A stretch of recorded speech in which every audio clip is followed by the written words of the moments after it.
What's up? Hey, it's Sean here, B Minus Show. Thank you very much for tuning in. Had Oktoberfest yesterday, pretty big celebration by myself. Never really celebrated Oktoberfest on my own, but I did, and I paid for it today. I was a little cranky, but I survived and decided since I've been dieting so well through the weekend that I'm going to treat myself to one more night of beer before I go back to my normal grind. So this is part 4 of the Treehouse series. This will be beer number 7 and 8 from Treehouse. It's a brewery out of Massachusetts, and I scored these beers. They're very kind of hard to get in California, so obviously you got to pay a premium. But you can't really just buy this stuff off the shelves, and that's why I present these beers especially to you. Let's see. The first one here is called Curiosity 101. Okay. It's 8.1% alcohol, double IPA. It says Curiosity finds deeply reinvigorated. Man, that's a weird sentence. Curiosity 101 finds deeply reinvigorated with our naturally inquisitive nature. This beer, like the artwork, strips away accumulated notions and starts fresh and basic by challenging our preconceived ideas of what works and what doesn't with a renewed sense of purpose. Brewed with golden promise, base malt, a first for us, and paired with Comet and Citra hops, Curiosity 101's taste is brimming with potential and originality. The path ahead is uncertain, but we are excited to be along for the ride. Treehouse Brewing Company, 8.1%. I can tell you right now, this is my favorite beer from them so far. Out of all 8 beers I've had, including this one, I think because of Golden Promise malt, it's a very specialized malt. It's not very specialized, but it's more expensive than your normal 2-row malt. And I think that really shines through in this beer. It's similar to all their other beers, but it tastes a little different. It's a little more sweet. So I'll walk you through a taste. First, you can see that color, beautiful. It just has a very sweet smell, very citrusy, very juicy. But the taste is where this beer really comes to life. It actually has that residual sweetness I was looking for that I usually look for in a hazy IPA. Residual sweetness is when one way to look at it is either you could add lactose, which is a non-fermentable milk sugar, and that'll give it more sweetness. Another way to do it is to underpitch the yeast, get to that 8.1%, but not fully ferment it off, and you have residual sugars that did not get eaten up by the yeast. Yeast are actually fungi, if you did not know that. Just a little side note. They are eukaryotic cells, which are animal-based, but they're technically a fungi. So we're drinking fungus, right? Maybe it really helps our microbiome or something like that. Anyways, this beer has a residual sweetness. Whether they added an adjunct like milk sugar or they did not fully ferment it off. But either way, I like that residual sugar. I like sweetness. In beers, maybe because I grew up drinking sodas. I don't drink soda anymore. So this is what I drink now to kind of compensate for that. But the other beers just tend to have like a very yeasty profile. They finish out very yeasty, which kind of gives like almost more of a sour taste. So I think this Golden Promise malt, in addition to leaving some residual sweetness, has really made this my favorite beer from Treehouse so far. So I'm going to chug the rest of this and go on to the next one. I always pour the whole thing. I mean, I drank half of it for my podcast, but I always intend to just do a little pour, like so I could taste it and kind of enjoy it later instead of chug it while I'm on YouTube live. But whatever, dude.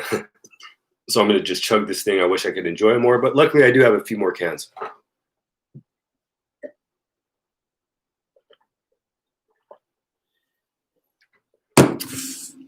Just a delicious beer. All right, this next one here is called On the Fly. Boom. Also 8.1% alcohol. It says On the Fly is a double IPA by Treehouse Brewing Company. It is an amalgamation of Treehouse IPA design, drawing heavily from very hazy and hopping construct and very green and malt grist design. So very hazy and very green are a couple of the beers that I've had that they've made. So it's kind of inspired by that, just taking the best of both worlds, I guess. Pouring a gorgeous opaque yellow color in the glass, On the Fly presents with notes of orange juice, ripe mango, dank peach, and blended tropical fruit cocktail.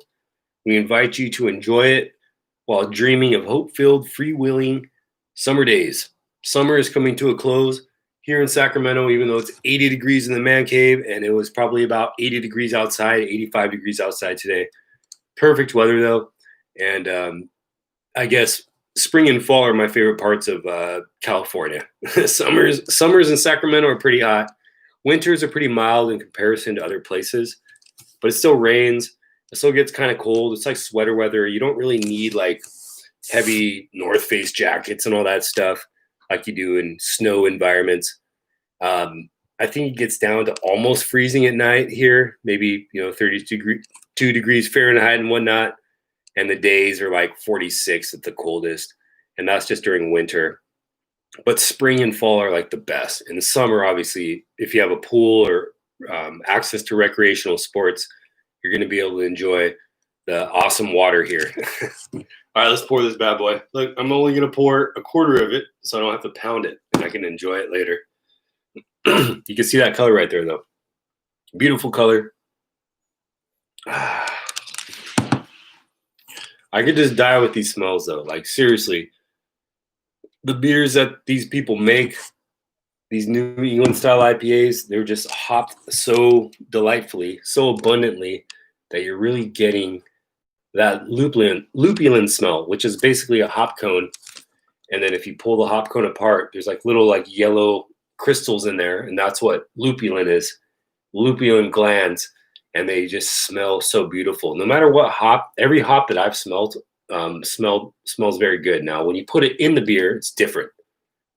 Sometimes they could just put off different flavors. Sometimes you could boil them and get more bitterness out of them. Sometimes you could put them in late and not boil them and just kind of let them sit there in the hot beer for a while. And you could extract some very good aromas and flavors from them.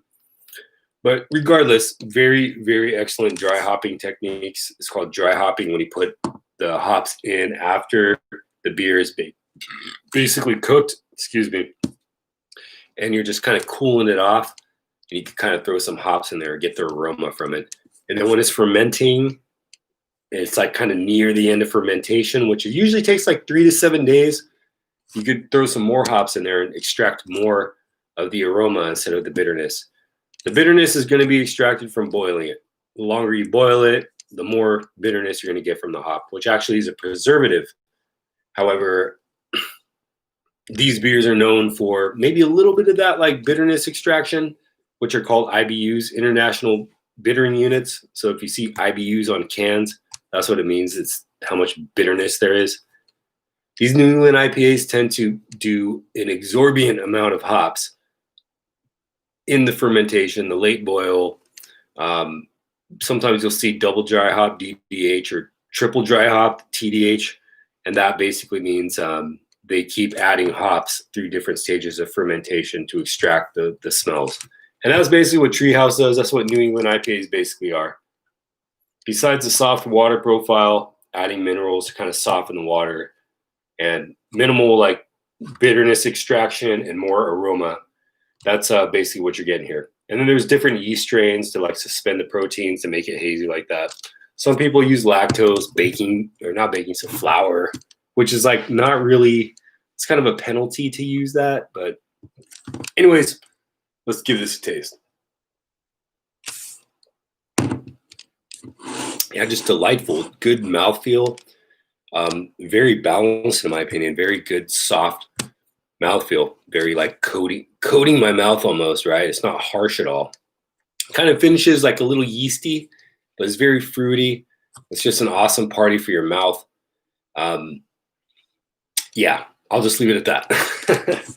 So cheers. I'd like you to check out my Instagram. That's where I post the most. I try to do a couple posts a day. It doesn't always happen, but find me right there at B-Show. Boom. Why is it not popping up, yo? It's cray. All right there. B-Show. You see it? There you go. So that's where I post, and you can see like I'm just toggling between video, like what platforms do I do YouTube? What platforms do I do Instagram Live? I did this video yesterday for Oktoberfest. I was holding a Stein for a while. Delicious. That's it. Happy Oktoberfest. Happy Oktoberfest. And then I got a couple videos on like Instagram Live, but I do some random stuff on my reels. It's almost like the TikTok thing. This is one of my favorites though. You'll see it. Just check it out at B- Show.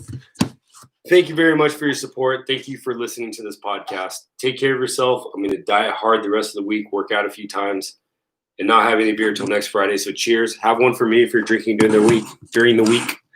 And that's about it. Take care of yourself.